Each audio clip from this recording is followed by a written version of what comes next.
Seveda od prvega nastopa proti Ameriki pa vse do danes je bilo vse podrejeno normalno začetku kvalifikacij in temu, kaj bomo mi pokazali zdaj v nadaljevanju.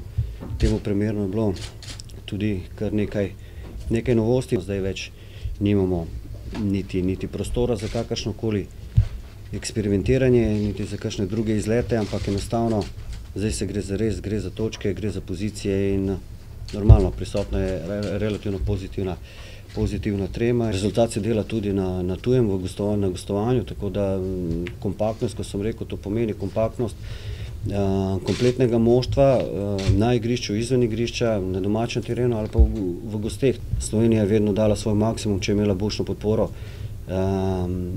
na svojih tribunah oziroma na stadionih. Nemalokrat se je zgodilo, da je to iztisnilo še dodaten motiv, še dodatni kanček energije. Pričakujem bistveno boljšo fizično pripravo določenih posameznikov, kot je bilo to na tekmi z Romunijo.